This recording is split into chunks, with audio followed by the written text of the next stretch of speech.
Una entrega más de la palabra de Dios esta mañana. El título del mensaje es Una vida nueva, parte 2. Hace 8 días estuvimos hablando de la parte 1 en Romanos del 6 al 8. Y lo dije, ¿no? Romanos es un libro demasiado profundo, lleno de teología. Es el compendio en que el apóstol Pablo fue inspirado estando preso y escribió esa carta a los romanos.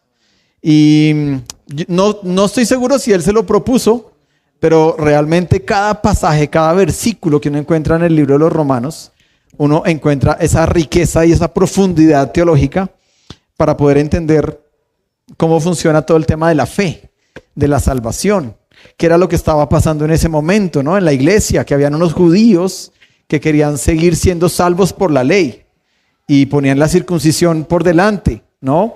Hace unos años me senté con una médica judía a hablar de unos temas de salud y ella puso el tema de Dios. Y yo dije, vamos a hablar con una judía sobre teología.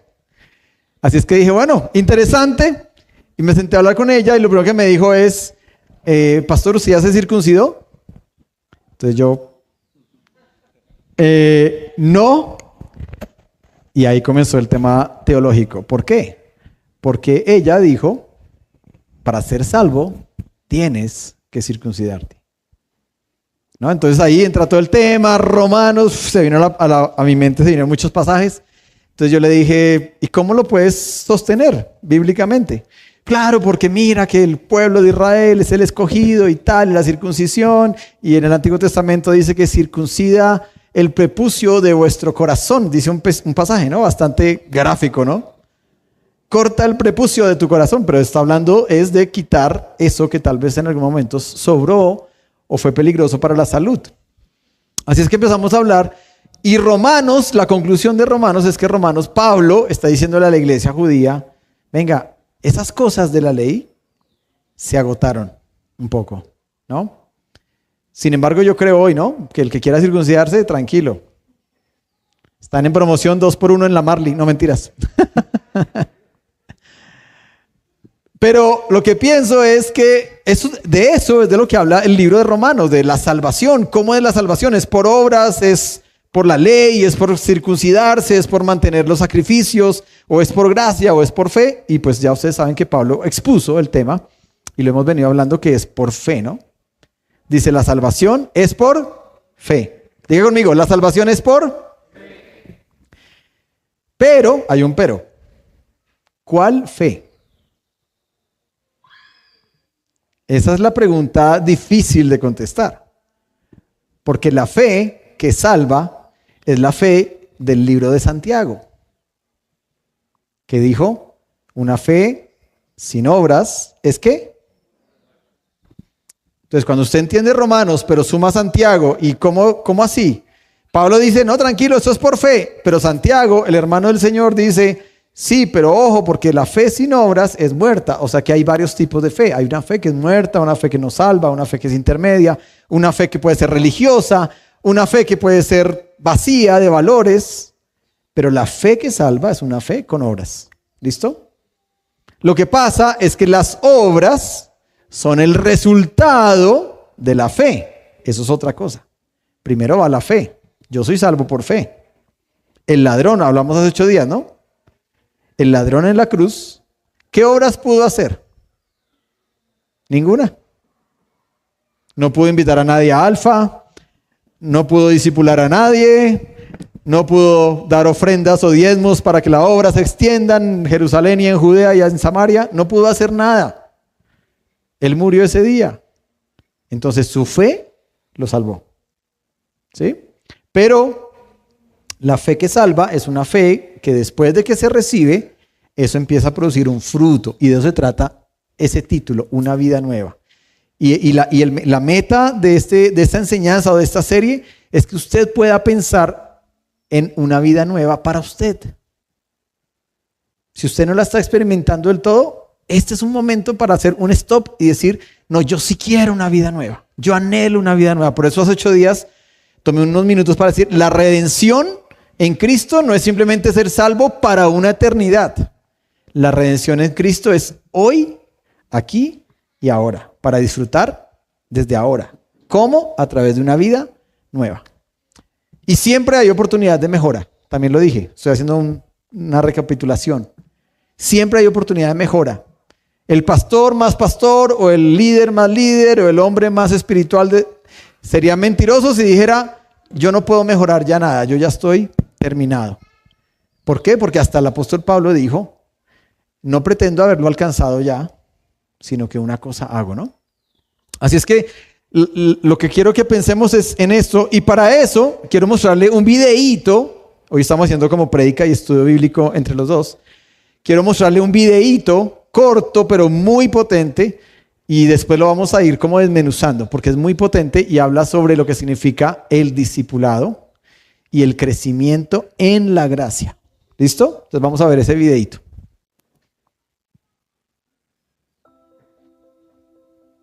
El discipulado es un sendero en la gracia, con Jesús como nuestro guía y compañero. El sendero lo recorremos durante toda la vida a medida que crecemos en una relación cada vez más profunda con Dios. Comienza cuando Dios prepara el camino frente a nosotros a través de la gracia preveniente. Su mano se extiende y nos atrae a su presencia. Esta gracia precede a nuestra respuesta y hace posible que respondamos. Luego, Jesús nos rescata del pecado a través de la gracia salvadora y nos conduce a la verdad que nos libera. Cuando lo aceptamos, Él nos redime, nos convierte en una nueva creación y nos adopta a su familia. Finalmente, el Espíritu Santo nos enviste de poder para vivir una vida totalmente consagrada a Dios. La gracia santificadora comienza en el momento en que experimentamos la salvación. A la santificación inicial le sigue un crecimiento espiritual en la gracia hasta que, en un momento de plena consagración y de entrega total de nuestra parte, Dios purifica y limpia el corazón. Todos nos encontramos en este sendero. Cristo llama a sus seguidores a que emprendan un recorrido con otros de una vida sin fe a una fe elemental, a una fe madura. Invite a otros a que lo acompañen en este sendero, compartiéndoles la historia de la gracia de Dios en su vida. Para obtener más información, visite nazarene.org/journey. Muy bien, este es un resumen así como de coger en 1 minuto y medio todo el libro de Romanos y el sendero en la gracia. ¿Listo? Quiero que usted abra la palabra de Dios en Romanos capítulo 8. Ahí está el código QR. Si usted no tiene una Biblia física, lo manda a una aplicación gratuita que se llama Bible o YouVersion, y allí usted puede leer, y vamos a tomar esos minutos y vamos a leer juntos Romanos 8 del 1 al 17. ¿Listo? Voy a darle un minutico para que busque y vamos a leer juntos Romanos 8 del 1 al 17. Este es el pasaje central de hoy. Y el tema central de hoy se llama la entera consagración. ¿Listo? La entera consagración. En el video hay un arbolito, ¿no? Dice que el arbolito es como que vamos creciendo en Cristo y como vamos a tener fruto. Pero hay una hojita que está verde oscura. Esa hojita verde oscura se cae. ¿Cuándo se cae? Un día. Pero dice que para que esa hojita se caiga, le precede, dice el video, un momento de entera consagración. Entonces el mensaje de hoy es sobre la entera consagración y cómo nosotros cooperamos para que esa hojita se caiga. ¿Listo? Romanos, ¿estamos? 8. Dice así. Vamos a leerlo. Creo que está en NBI, pero en la versión que usted tenga está bien. Por lo tanto, ya no hay ninguna condenación para los que están en Cristo Jesús, pues por medio de él la ley del Espíritu de vida te ha liberado de la ley del pecado y de la muerte. En efecto, la ley no pudo liberarnos porque la carne anuló su poder. Por eso Dios envió a su propio Hijo en una condición semejante a la de los pecadores, para que se ofreciera en sacrificio por el pecado. Así condenó Dios al pecado en la carne, a fin de que la justa demanda de la ley se cumpliera en nosotros, que no vivimos según la carne, sino según el Espíritu.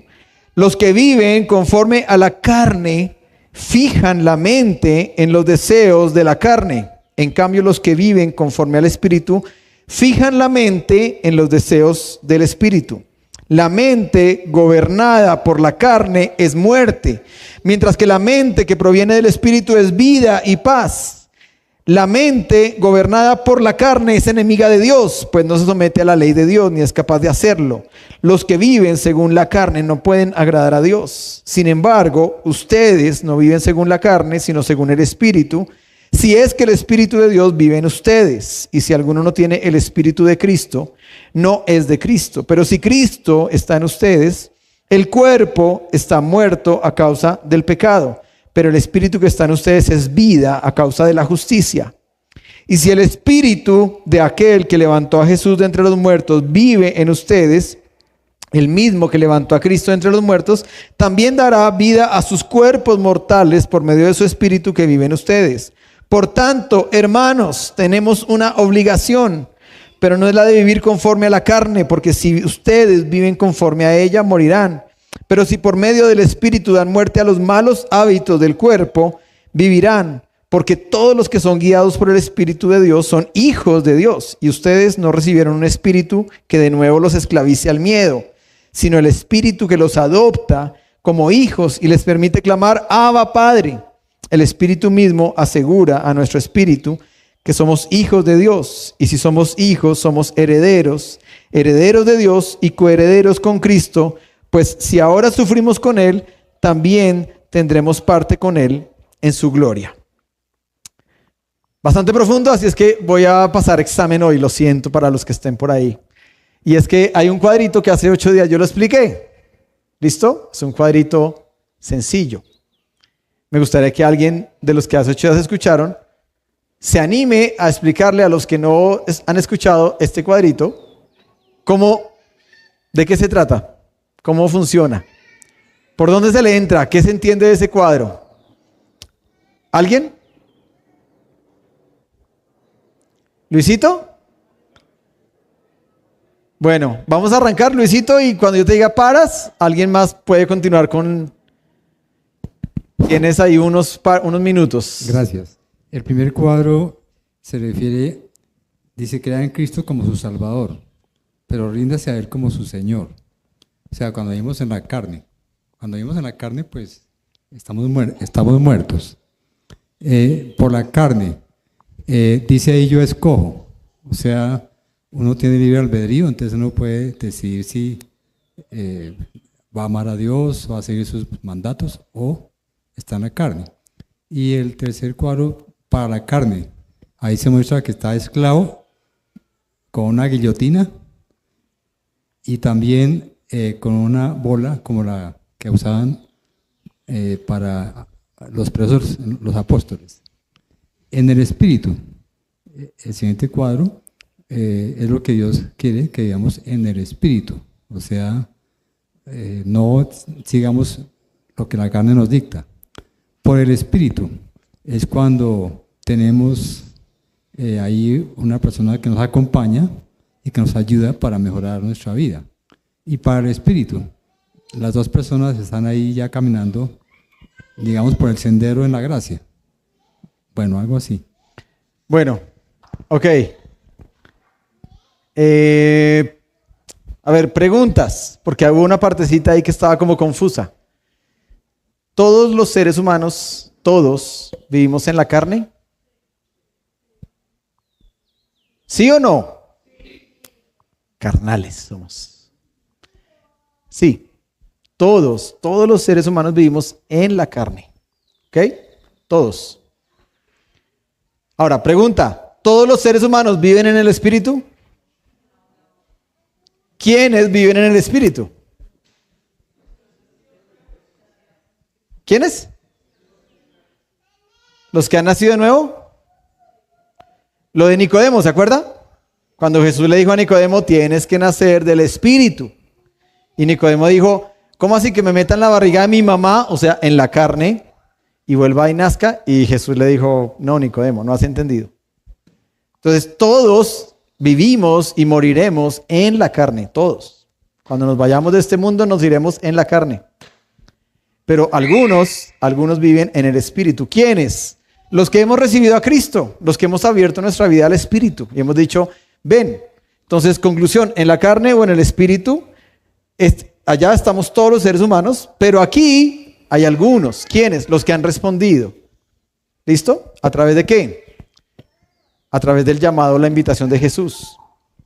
¿Cómo hace Jesús la invitación? A través de la iglesia. Por eso es que nosotros somos importantes, por eso Alfa. Porque cuando nos movilizamos a invitar al vecino, yo estoy cooperando con la gracia de Cristo, con el regalo que ya está ahí a disposición de todos, a decirle al vecino, oye, necesitas escuchar esto. Entonces, esas personas que nacemos en el Espíritu somos los que hemos recibido a Cristo. ¿Ok? ¿Hasta ahí? Bien, ¿no? Los primeros dos cuadrantes. Luego, por la carne. ¿Quiénes viven por la carne? Describa el perfil de alguien que vive por la carne.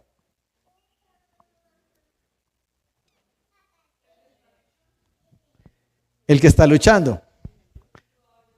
Leímos a Pablo en Romanos que dijo, miserable de mí, ¿quién me dio este cuerpo de maldad? Porque cuando quiero hacer lo bueno no lo hago, sino que hago todo lo malo. ¿Sí? Entonces pregunta, ahí con Sandrilla en el micrófono, pregunta, ¿todos los cristianos viven por la carne? En alguna etapa de su vida, sí. En alguna etapa de su vida, sí. Correcto. O sea, todos pasamos por esa etapa donde uno dice, yo sé que esto está mal, pero esto me gana, ¿sí? Esto me gana. Entonces, eso es vivir por la carne. Ese es Romanos 7, ¿no? Donde Pablo está ahí en esa lucha, miserable de mí, ¿quién me dio este cuerpo de maldad? Porque cuando quiero hacer lo bueno no lo hago, sino todo lo malo. Y entonces se siente así, ¿no? Y luego entra Romanos 8, que ya lo leímos, y el primer versículo es espectacular, porque dice, ninguna condenación, más ahora ninguna condenación hay. O sea que hubo como algo que pasó en la vida de Pablo. ¿Listo? Ahora, por el Espíritu. Describa el perfil de alguien que vive por el Espíritu. A ver, Alcides, gracias. Yo puse una gráfica ahí, ¿no? Sí, señor. Usted hablaba de peripateo. Peripateo. Sí. ¿Qué es peripateo? Que es caminar con alguien al mismo nivel, por decirlo de alguna manera, ¿no? Entonces estamos con el Espíritu, pero Él todavía no es nuestro Señor, que es el segundo paso. Entonces yo camino con Él, pero a veces estoy ahí, a veces le digo, déjame a mí solo, y vuelvo y regreso, y sigo caminando con Él, y cuando ya me está yendo bien, entonces vuelvo y me alejo, y cuando me empieza a ir mal, vuelvo y me agarro, y así. Cuando en Romanos dice, vive por el Espíritu, ¿no? Ahí lo leímos. Pablo estaba diciendo, vivan por el Espíritu. Entonces es diferente la expresión por a para el Espíritu. Por, en el griego, es peripateo, y es la relación de dos amigos. Pero yo tengo un amigo que es el Espíritu Santo, pero de vez en cuando le tiro una patada y le digo, vete de mí porque voy a hacer lo que se me da la gana hoy. Y lo siento. Eso es peripateo. ¿Listo? O sea que se puede vivir al tiempo por la carne y por el Espíritu. Se puede vivir al tiempo. ¿Sí? Es la lucha. Es como dijeron, esa es la lucha de hoy sí por el Espíritu. ¿Sí? Pablo dice, lo que comenzamos por la carne, lo que empezamos por el Espíritu lo vamos a terminar por la carne, dice Pablo. Y dice, no. Terminemos por el Espíritu, ¿no? Ahora, para la carne. ¿Quién vive para la carne? El que decide seguir pecando. ¿Un cristiano vive para la carne? No debería, ¿no? No debería. Lo que pasa es que si yo decido seguirlo haciendo y es mi decisión pecar y sé que si una cosa es luchar contra el pecado y que me gane y otra cosa es decidir vivir siempre en pecado y decidir y tomar decisiones de hacer siempre lo mismo. ¿Cuál es la diferencia entre vivir por la carne y para la carne? Que en una es lucho y en el otro no, simplemente pues ya. Entonces, ¿un cristiano viviría en para la carne? No debería. No, es imposible. Es imposible. Para la carne es alguien que no ha nacido en el Espíritu. Entonces dice, por eso Pablo, estoy resumiendo todo lo que leímos, ¿no? Dice acá, y ustedes no recibieron un espíritu que de nuevo los esclavice. Esclavizar. ¿Sí? Cuando uno vive sin Dios, uno vive sin ley. Aunque uno no lo sepa, aunque uno crea que vive bien una vida, uno vive una vida totalmente entregada al mundo, a los placeres, a la autosatisfacción, a primero yo, segundo yo, tercero yo y de mal a los demás. Eso es buscar la felicidad donde no se encuentra la felicidad. Eso es alguien que vive para la carne. ¿Listo? O sea, los cristianos, al haber aceptado a Cristo, internamente ya entramos en el capítulo de por la carne. Ya no vivimos para la carne. Sin embargo, la pregunta sería, ¿alguien que creyó en Cristo se devolvería a vivir para la carne? Existe la posibilidad. Existe la posibilidad, pero eso para mí, eso va a ser alguien que definitivamente se vuelva un enemigo total de Dios o que realmente nunca entendió de lo que significaba nacer en el Espíritu. Entonces, por eso yo ahorita dije, sí, la salvación es por fe y todos, amén. Pero ¿cuál fe? Ahí ya no la ponen difícil. Porque entonces puede ser que uno realmente no experimentó una fe genuina, sino yo tal vez experimenté fue una simpatía con Dios, un acercamiento superficial con Dios, ¿no? Vamos a hablar un poquito más de eso. Javi quería decir algo, mi querido Claudio. ¿Era eso? Dale, Javi, dale. Era eso precisamente, pues si no tuvo un genuino encuentro con Dios, lo más seguro es que se devuelve. ¿Qué es lo que pasa con muchas personas? Pues hemos visto que vienen de la religión tradicional y vienen a la iglesia, al cristianismo, y sirvieron y mejor dicho hicieron y deshicieron, hasta predicaron, y cuando de pronto la noticia, oiga, pero otra vez están allá, ¿qué pasó? No tuvieron un encuentro real. Eso es lo que yo pienso. Sí, bueno, yo creo que es difícil, claro, uno concluye, saca conclusiones, pero realmente es muy difícil uno meterse como en la mente de Dios, ¿no? Conozco un joven nazareno de una iglesia en Modelia donde yo crecí, pero yo no compartí mucho con él porque yo ya no estaba en esa iglesia. Y él un día le dijo a su pastor como a los 18 años, pastor, Dios me está llamando, yo me quiero ir a Quito a internarme 3 años en el seminario para servir a Dios y ya entrego mi vida a Dios. El pastor le dijo, dale. Se fue al seminario, 3 años. Y allá comenzó a recibir un llamado para irse a Asia, Filipinas, Japón. Y se fue a vivir, se graduó del seminario, se fue con 3 años dedicado a teología y todo ese rollo. En Asia encuentra a su esposa, Hannah, se casan y sirven al Señor apasionadamente. Muchos años. Y hace 3 años alguien me dice, oye, él, me reservó su nombre, él se volvió a una religión asiática, abandonó. Por consiguiente, se divorció de su esposa Hannah, que ahorita estuvo en Perú con mi esposa. Mi esposa me dijo, ay, conocí a la líder de JNI de Asia. Yo le dije, ¿Hannah? Sí, le dije, sí, yo sé quién es. Ella vino a Perú, Trujillo, pero se divorció porque pues, su esposo dijo, chao a toda mi fe, ya no creo en nada de esto, ya después de todo este camino. Entonces, claro, uno queda ahí con la conclusión, venga, ¿será que este hombre nunca conoció de verdad a Dios? No se sabe. No se sabe. Solo que existe la posibilidad. ¿Sí? La posibilidad humana. Bueno, para el espíritu. Para el espíritu. A ver, ¿quién lo quiere explicar?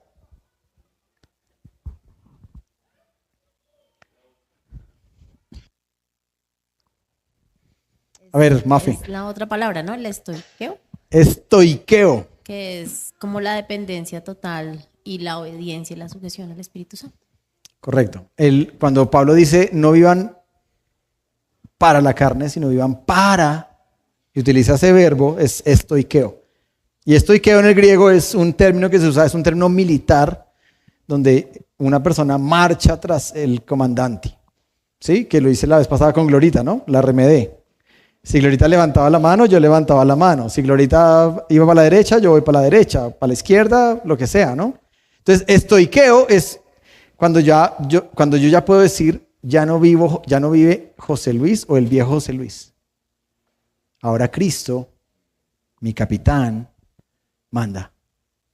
Y si mi capitán me dice, cierra 17 años de ser manager artístico y vivir una vida ya como en un superávit, ciérrala, yo la cierro. ¿Me costó? Sí, me costó mucho. Horrores, miedo. Muchos días de rodillas, de decir, de verdad, Señor, de verdad, de verdad, de verdad, de verdad, confírmame esto, hasta que ya Dios me dijo, Ya, confirmado. Ahí ya queda en mi terreno. ¿Tenía que ver con salvación eso? No, no tenía que ver con salvación. Cuando uno llega a ese punto ya no se trata de lo bueno y lo malo. Se trata de lo bueno y lo mejor. Y hoy yo podría decir con todo mi testimonio, no extraño mi vida de manager. Mi carne, que tiene memoria, extraña cosas, ¿no? Extraña como, no sé, llegar a un lugar y que te pongan en el mejor hotel y te lleven al mejor restaurante y conocer a los mejores cantantes del momento y todo ese roce, ¿no? Mi carne tal vez extraña eso. Pero José Luis, adentro en el corazón, yo me siento haciendo lo que yo nací, lo que realmente Dios quería que yo hiciera desde que nací. Eso es lo que yo digo cuando no es bueno ni malo, sino que es bueno o mejor. Y yo a veces miro hacia atrás y digo, ¿por qué me demoré tanto? Y mi consejo para todos aquellos que tienen ese llamado y están con ese miedo, mi consejo siempre va a ser, hey, no pierdas tiempo. Dios tiene lo mejor. Lo mejor. Yo pensé en muchas cosas, ¿no? Mis hijos, quién va a pagar las universidades, los colegios, de qué vamos a vivir, cómo vamos a hacer. Y todos los meses, aún hoy, todos los meses vivimos por fe. No es como que, yo tengo un sueldo garantizado y no vivimos por fe. Lo que llegue, viviremos. Lo que no llegue, no viviremos. Pero entiendo que ya no vive José Luis para José Luis. Vivo para un propósito mayor. Muy bien. Listo. Dicho esto, entonces vamos a avanzar en esto.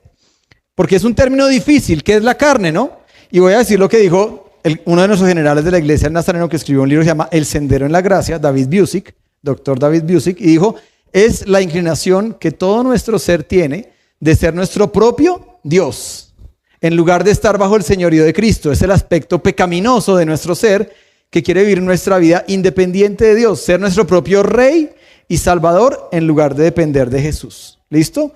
La carne a veces se llama como ego, o sea, yo, ¿no? Ego en griego, el yo. ¿Listo? Ahora, ¿el yo se acaba algún día en la vida? No, nunca se acaba. ¿La carne se acaba? No, nunca se acaba.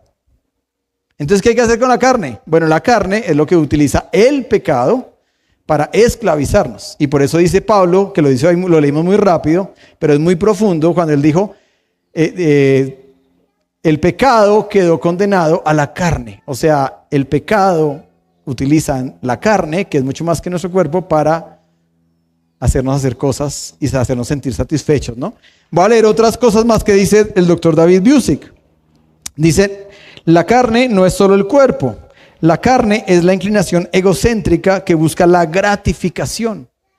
Cuando usted hace algo y usted siente como que, ¡ay, qué rico hacer esto! Está buscando ahí la gratificación. Siempre hay que pensar, bueno, ¿esta gratificación es buena o es mala? ¿Sí? Dice, el excesivo amor propio del ego que vive para uno mismo en lugar de rendirse por completo a la voluntad y propósitos de Dios. Martín Lutero y Agustín, unos padres de la iglesia de los primeros, bueno, Martín fue en 1500 y Agustín fue mucho más atrás, como en el 1000 después de Cristo. Dice, Martín Lutero y Agustín describieron gráficamente la carne como el estado de estar inclinado hacia sí mismo. En latín, incurvatus in se. Como encorvado o inclinado hacia sí mismo. Y dijeron, nuestra naturaleza, por la corrupción del primer pecado, está tan profundamente inclinada hacia sí misma, que no solo dirige los mejores dones de Dios hacia sí misma para la autosatisfacción, voy a decir esto, sino que hasta incluso usa a Dios mismo para alcanzar estos dones sin darse cuenta de que busca todas las cosas de forma malvada, torcida y viciosa, incluso a Dios para su propio bien. O sea, la carne es tan peligrosa que hasta uno siendo cristiano puede usar la carne y usar a Dios para su propio bien. ¿Cuándo? Cuando uno empieza a decir, Señor, hago esto, pero entonces dame esto. Y comienzo a negociar. ¿Qué está buscando con ese negocio? La autogratificación. Y por eso hay gente que dice, no creo más en Dios porque Dios no me cumplió. Porque es que su Dios era el Dios de la autogratificación. Y no el Dios del sufrimiento o el Dios de la soberanía. No sé, Dios hizo esto y Yo no lo entiendo, me parece una injusticia, me parece re loco, pero es Dios. Pero cuando la autogratificación se levanta, pues eso es la carne. ¿Listo? Esto ya lo contesté, ¿no? Antecitos. ¿Deja de existir la carne en un creyente? No, nunca. Acuérdense, la carne es más que esto, ¿no? Es el estar inclinados a sentir la autogratificación, el vivir para uno mismo, el vivir para sentirme feliz. Cuando dice, es que no me siento feliz, ¿quién está hablando ahí? La carne. ¿Sí? Entonces, esto nunca deja de existir. La carne tiene memoria. La carne tiene memoria. Entonces, yo hoy puedo dar un parte, así públicamente, con mi corazón abierto, de decir, José Luis venció el poder del chocorramo en su vida. Pero me costó horrores. Yo era casi adicto. Vamos a hacer un sermón de eso, pero entonces aquí voy a poner a mi lado, el que es adicto a la Coca-Cola, pase. El que es adicto a las redes, pase. El que es adicto, ¿sí? Pero la carne tiene memoria. ¿Qué quiero decir? Que aunque el chocorramo ya no me produce nada, tengo una bolsa de chocorramos en mi casa, pero son mis hijos los que se lo comen. Yo ya paso semanas o meses sin comerme un chocorramo. Eso lo logré después de un proceso intencional de matar mi carne, de decir, no más esto. El café primero era con azúcar, después fue con stevia. Ya llevo todo este año, 8 meses, 0 azúcar, 0 stevia. Ayer estaban entrevistando por la W a un tipo americano que dijo, todo lo que tenga stevia, edulcorantes o no sé qué, es gente que está propensa a tener ataques cardíacos más seguidos. En un estudio que hizo de no sé dónde, y cuando yo escuché eso, yo dije, ay Dios, menos mal que yo no escuché eso hace como 2 años, porque yo cargaba mi stevia en mi maleta de viaje, y donde yo llegaba, ¿quiere café? Sí, y yo le echaba mi gotica de stevia. ¿Por qué? Porque sentía como que no me sabía dulce, ya no. Pero la carne tiene memoria. ¿Qué quiere decir que tiene memoria? Que si yo comienzo a contemplar el chocorramo en mi vida, una vez más, y acercarlo, y decir, bueno, 1 al año no hace daño. Sí, eso sí lo creo totalmente. Porque sí me como 1 al año, tampoco voy a decir, no, ya no come chocorramo. Sí. Pero si yo comienzo a dejar eso, mi carne empieza a tener memoria y decir, acuérdate que te comías 3 y 4. Acuérdate que les ponías arequipe encima y con arequipe. Era salvaje, sí.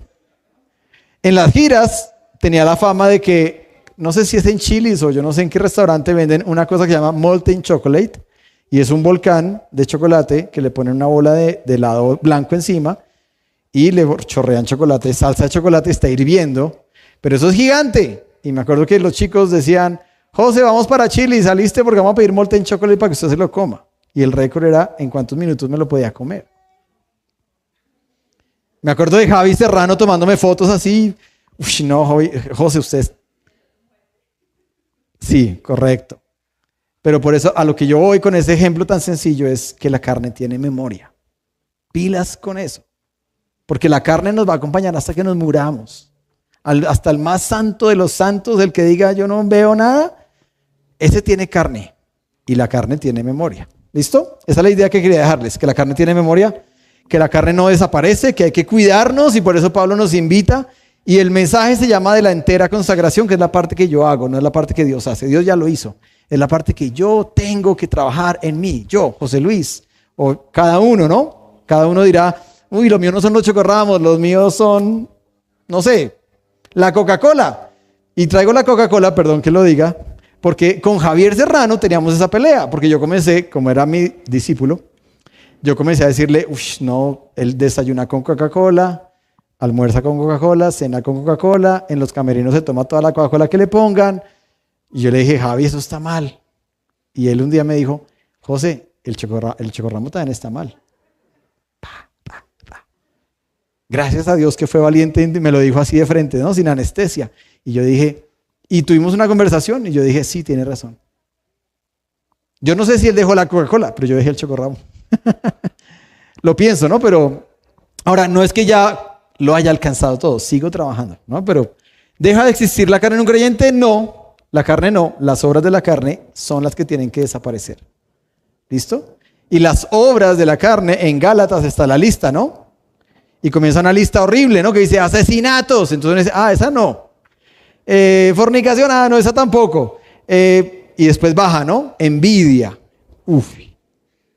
Murmuración. Enemistad. Y ya uno dice, no, ahí sí todavía por ahí hay unas que otras cositas que hay que trabajar. Entonces, conclusión, la carne no, pero las obras de la carne sí. Tienen que terminar. Acuérdense, tienen que terminar.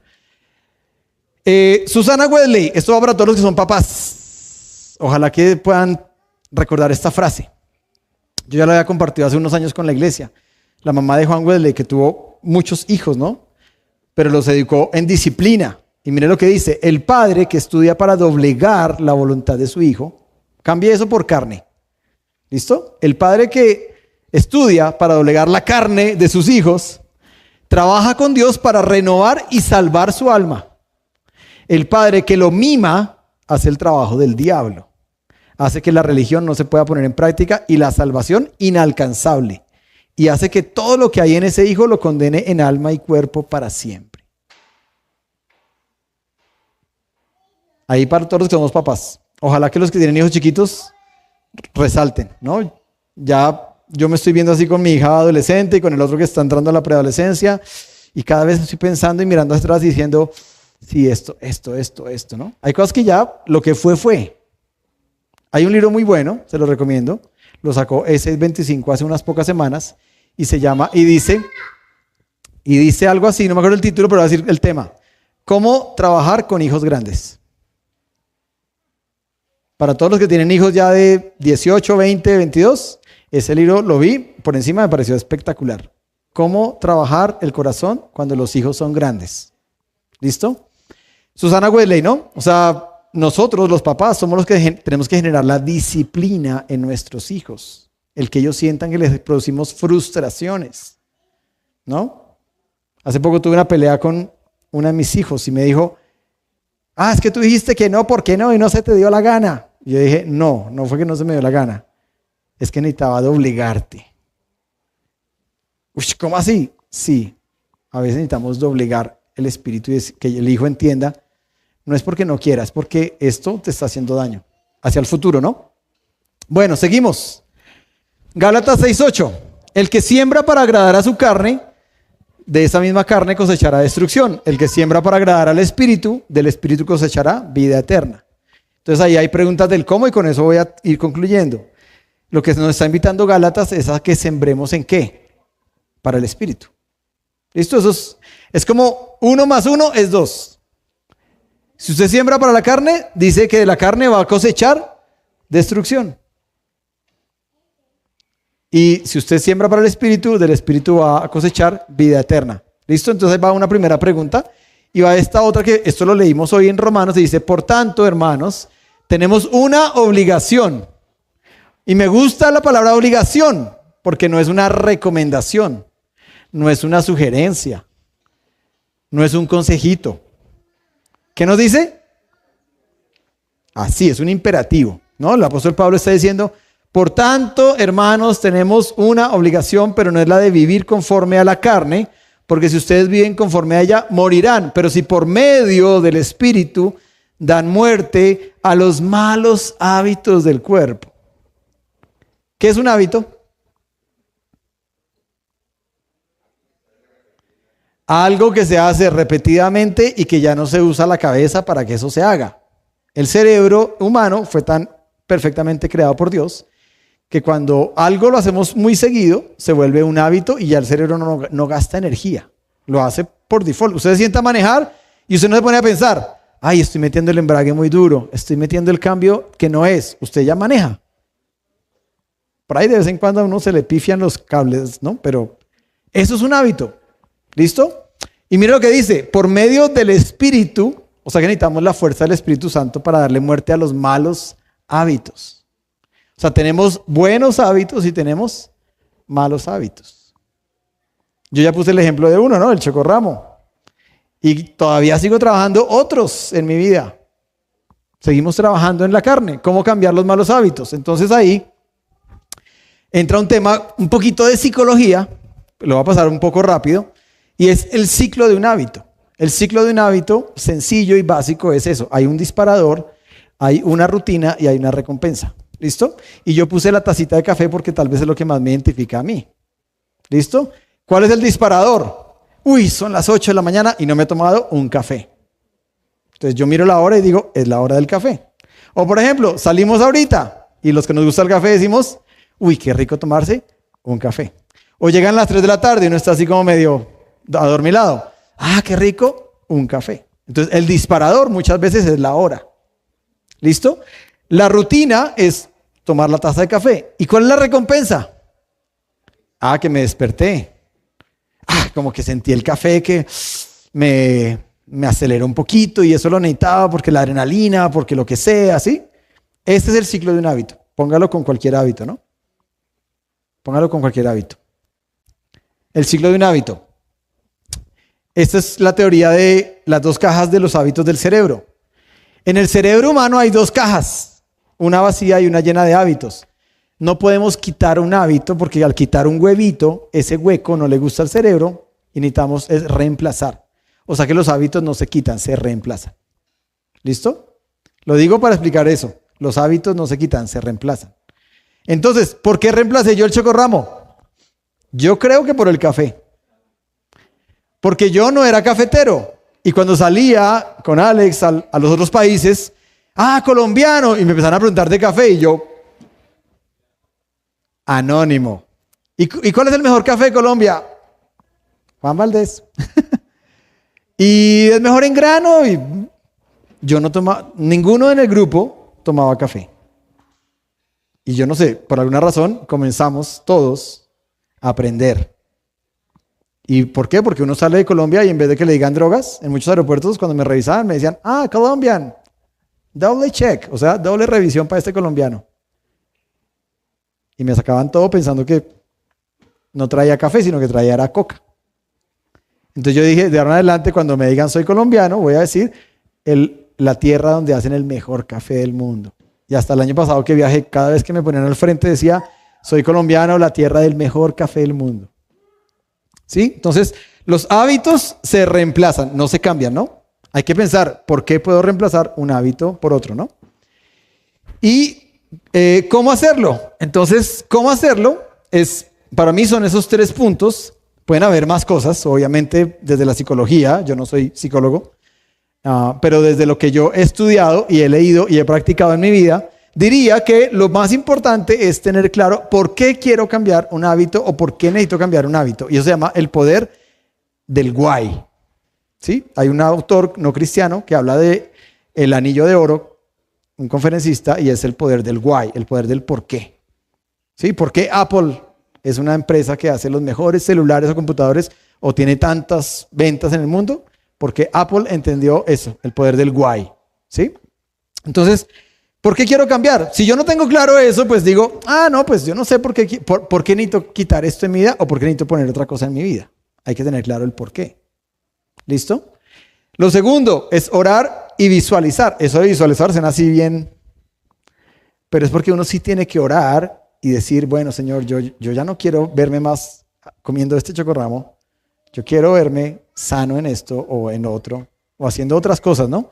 Entonces, orar y visualizar. ¿Por qué? Porque Romanos dice, pidan por el poder del Espíritu Santo que ustedes puedan quitar los malos hábitos del cuerpo. Entonces, el orar es decir, Señor, esto está muy grande, esto está muy pesado para mí, pero por el poder de ti yo puedo hacerlo.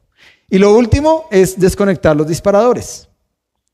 Por ejemplo, en el chocorramo, ¿cómo desconecto yo un disparador? Dejo de hacer mercado con chocorramos. No paso por el pasillo donde están los chocorramos.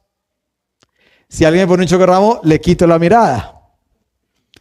Comienzo a pensar que el chocorramo, como alguien me dijo un día, míralo como si fuera cianuro.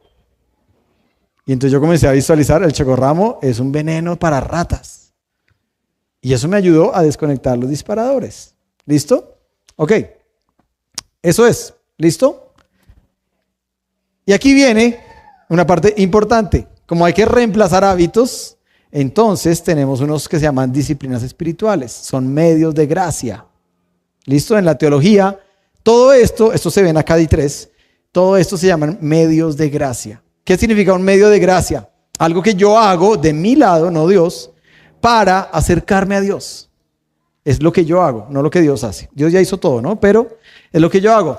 Y hay 3 tipos de disciplinas espirituales: internas, externas y colectivas. Y pueden haber muchas más. Yo puse esas, o son las que principalmente quisiera marcar, ¿no? ¿Cuáles son las internas? El primero es meditar. ¿Meditar en qué? En la palabra de Dios. La segunda, orar. ¿Cuándo oro? Bueno, oro cuando estoy en la oración de la iglesia, pero también oro cuando hago mi devocional todos los días. ¿Qué más? Abstinencia o ayuno. Me gusta más llamarlo abstinencia. La abstinencia es mucho más grande que el ayuno. Hay gente que dice, ayuno de cine. No, para mí está mal dicho decir ayuno de cine o ayuno de redes. Más bien diga abstinencia de cine o abstinencia de redes o abstinencia de celular o abstinencia. La abstinencia está más arriba que simplemente el ayuno. El ayuno es simplemente no comer. Entonces, abstinencia y la lectura de la palabra de Dios. El estudio, ¿no? El estudio. Todas esas son internas. Luego vienen las externas. ¿Cuáles son? La primera, vivir una vida simple. Simple. ¿Qué significa una vida simple? Que si tengo 2 relojes, me quedo con uno. Que si tengo 2 celulares, vendo uno y me quedo con uno. ¿Se entiende el concepto? Que si tengo un armario lleno de 20 chaquetas, pues podría vivir con 5 chaquetas.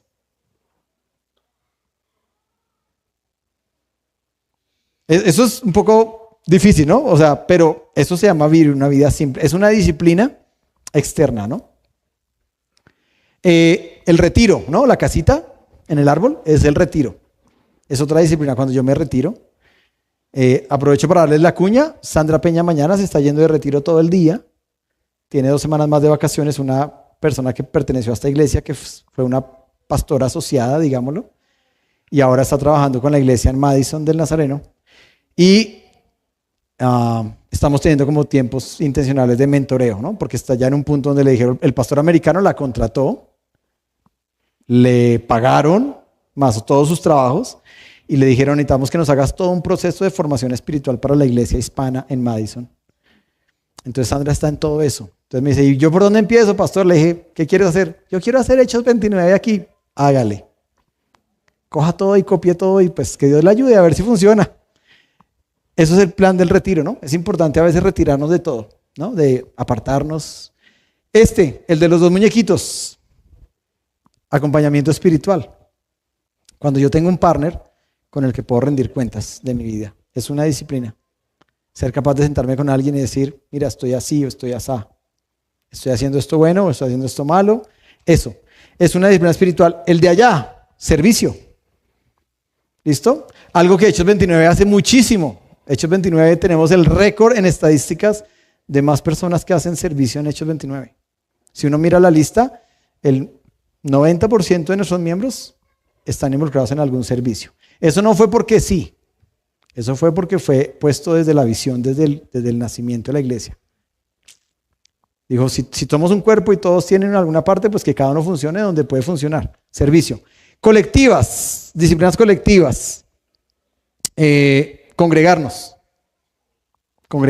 ¿no? Y aquí pongo un punto, y es, hoy hay mucha gente que le gusta congregarse digitalmente o virtualmente. Está bien, pero Dios nos hizo de una manera cableados por dentro, de una manera relacional. ¿Sí?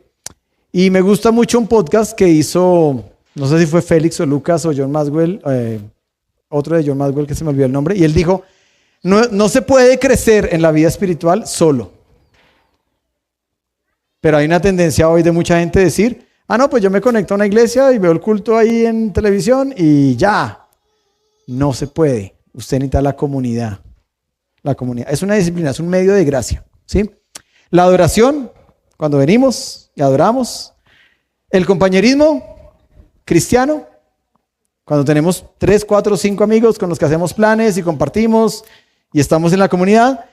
El sacramento de la Santa Cena, que hoy lo tuvimos, es otra disciplina, es otro medio de gracia.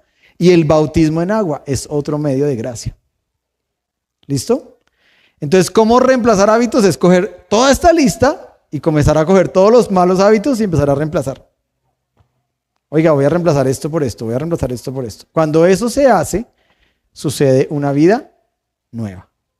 El título del mensaje es Una vida nueva. ¿Cómo hago para tener una vida nueva? Comience a sembrar para el Espíritu. ¿Listo? Y creo que está el video. Voy a ponerlo ahí un minuto más para terminar. Ah, no, este ya lo dije. El discipulado es un sendero en la gracia, con Jesús como nuestro guía y compañero. El sendero lo recorremos durante toda la vida a medida que crecemos en una relación cada vez más profunda con Dios. Comienza cuando Dios prepara el camino frente a nosotros a través de la gracia preveniente. Su mano se extiende y nos atrae a su presencia. Esta gracia precede a nuestra respuesta y hace posible que respondamos. Luego, Jesús nos rescata del pecado a través de la gracia salvadora y nos conduce a la verdad que nos libera.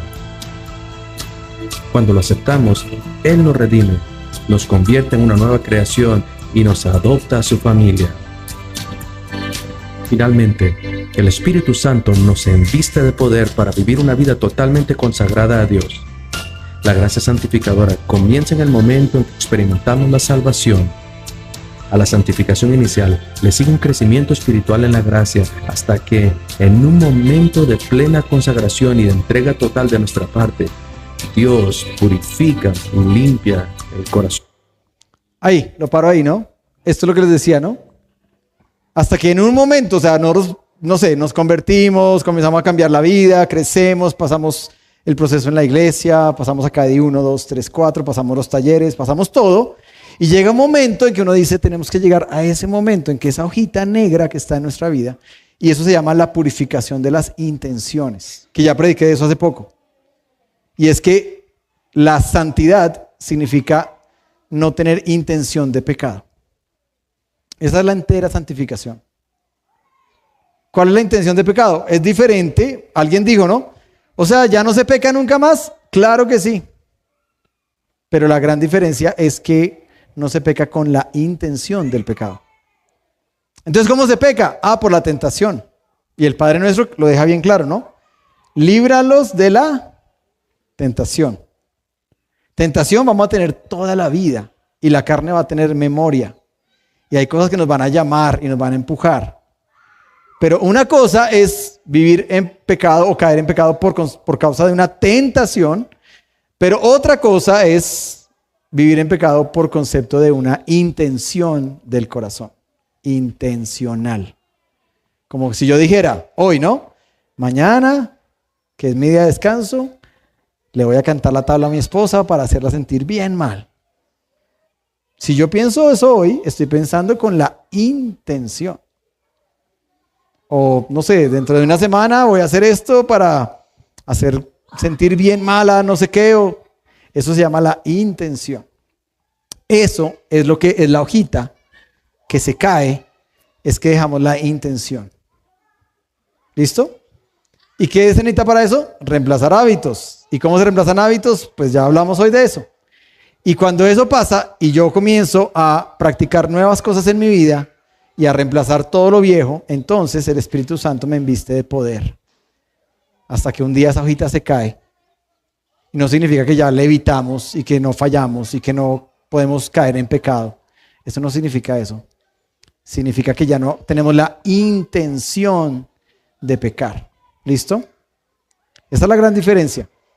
Y eso es lo que Dios quiere, que vivamos una vida redimida hoy. Y yo quiero invitarte a que cierres ahí tus ojos. Vamos a orar. Te damos gracias, Señor, por tu presencia, por tu amor y por tu palabra.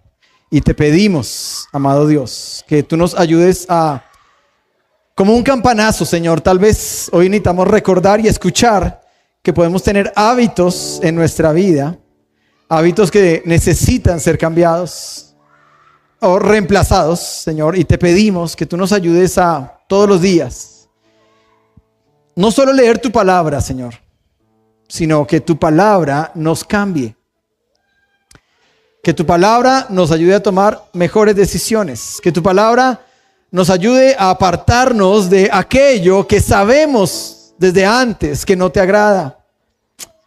Cosas que nos pueden hacer daño en la mente, daño en el cuerpo, daño en las emociones, daño a otros.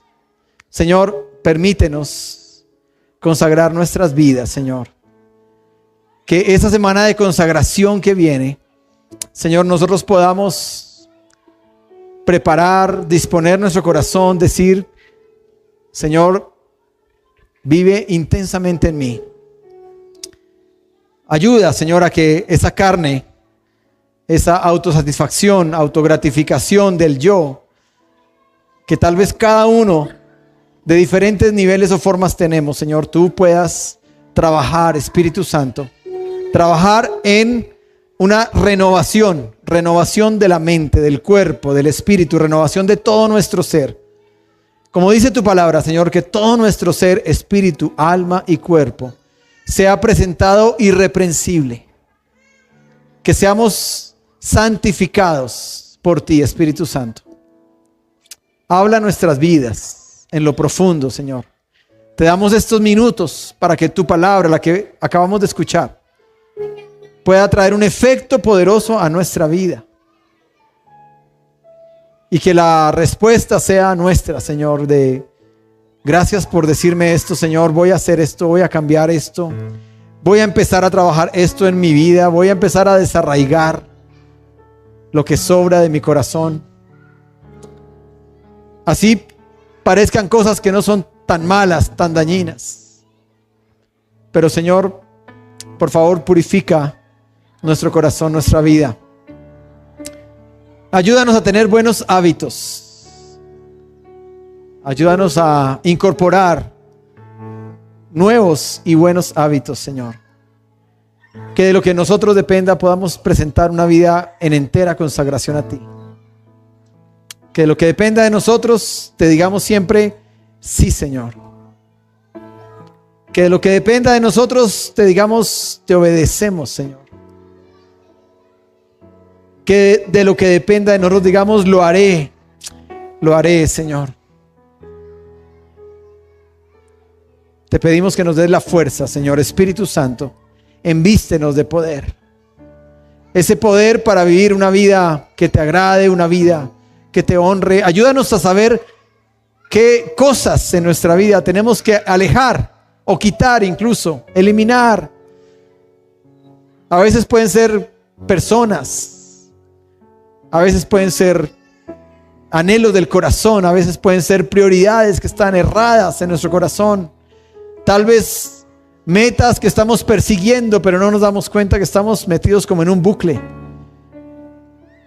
como en un ciclo que no tiene fin. Te pedimos, amado Dios, purifica nuestros corazones. Ayúdanos esta semana a poner en práctica, a organizar. Sé tú, Espíritu Santo, hablando a nuestras vidas. Te necesitamos más y más, cada día, cada semana. Te adoramos y te pedimos que nos llenes, Espíritu Santo, con tu fe y con tu amor.